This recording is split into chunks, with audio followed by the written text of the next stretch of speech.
Hello, I'm Becky Tuttle, and it is my privilege and honor to serve as City Council member representing District 2, and this year I'm also serving as Vice Mayor. And with me, I have Council Member Maggie Ballard. Maggie, how are you today? I'm doing great. How are you? I'm well, thank you. How's your week been? It's been very good, very busy. Just trying to get prepared for this weekend. Yeah, absolutely. Did you do anything fun for the 4th of July, which seems like it was a year ago and was just a couple days ago? Yes, I worked a firework tent, so we were very busy. Yeah, yes. I bet, for sure. I didn't really get to do a lot, just did some things around the house after being out of town, but did get calls and emails from constituents regarding fireworks, and I know we've been working on our plan in the community for several years to make sure everybody's safe and that, we're allowing people to celebrate safely, but then also, some of our neighbors who may have issues with the fireworks. So I did speak with our fire chief, Chief Snow, and she let me know that the Wichita Fire Department is planning to put together a community committee to have stakeholders to be able to provide some input and options for 2023. That's great. Yeah, I always like to let our constituents and our residents know that when they reach out to us, we hear and we try and take their considerations into account for sure. Yes. So next week on we have a pretty short council agenda, but we're going to be discussing several IRBs, and one of them is Wichita Machine Products. Our mission for the city of Wichita is to be an exceptionally well-run city, and one of the factors of that is to grow our economy. So this is just another way that the city of Wichita can use the tools in our tool belt to make sure that we're helping our economy grow.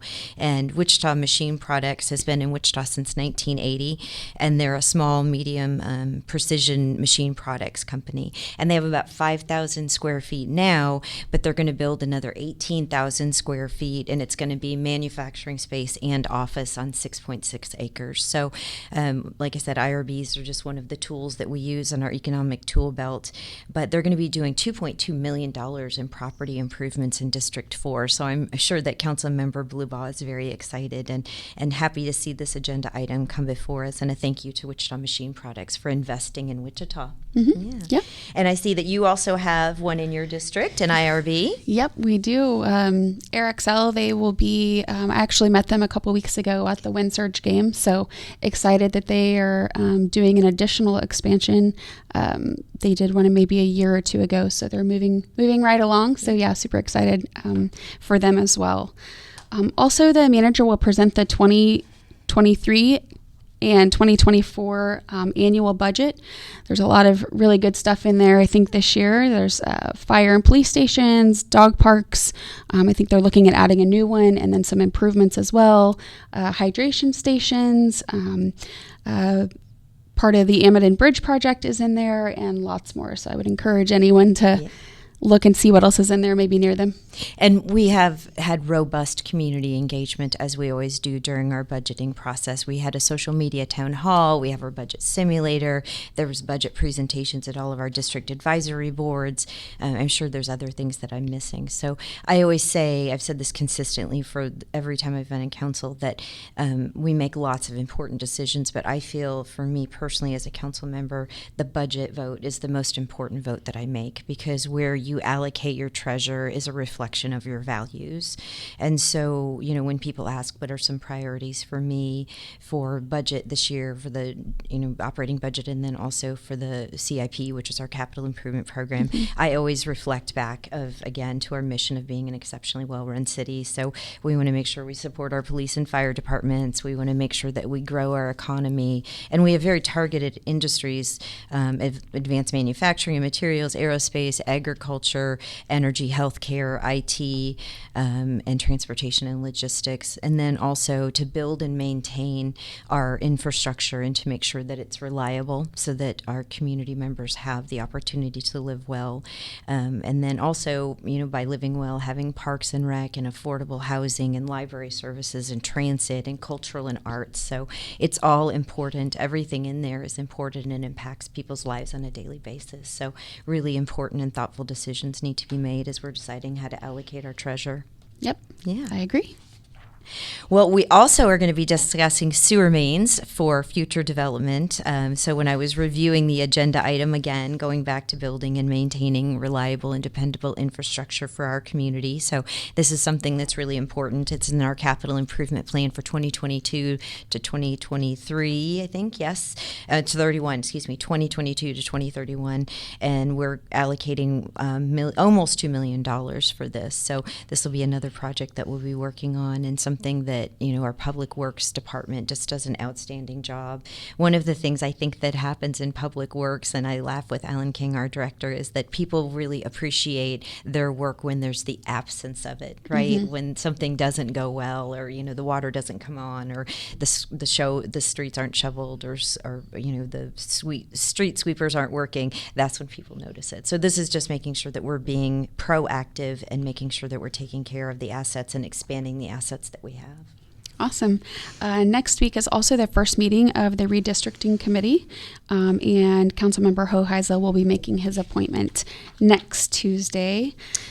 Yeah, and I think the first meeting is going to be next Tuesday at 4:30, and this is based on our charter ordinance 173. And so the kickoff meeting is at 4:30. It's going to be here at City Hall, and the Commission of Elders that 6 of us appointed last week, and then, as you mentioned, Councilmember Hoheisel will this week, will first understand what the requirements of Charter Ordinance 173 are. Mm-hmm. And I thought it might just be interesting for the community to learn what those are, that making sure that in the 6 city council districts that we have, that they're equal distribution, and then there's also reasonable compact areas in each district that they're maintained.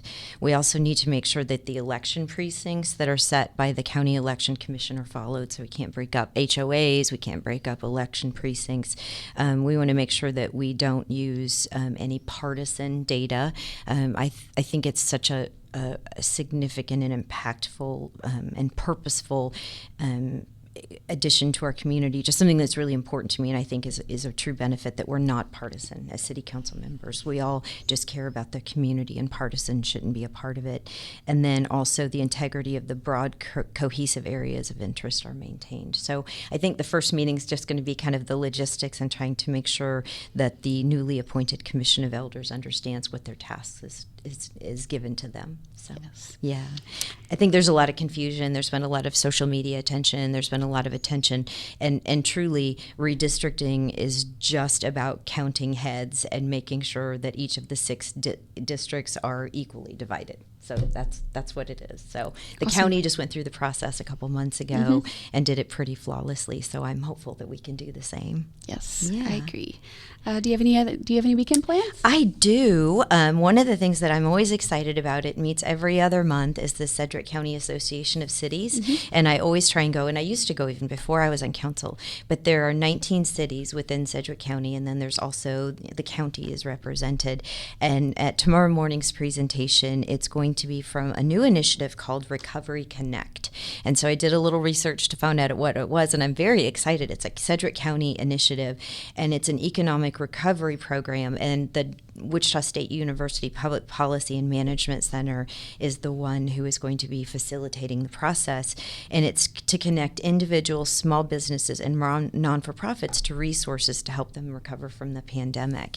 And so it's going to be a website. There's also a process that they can go through, but let's say that you're an individual and you're struggling because of some implications from the pandemic, or a non-for-profit or a small business. This is an entity to provide you technical assistance to help you kind of navigate you through the often very complicated process of obtaining funds or services.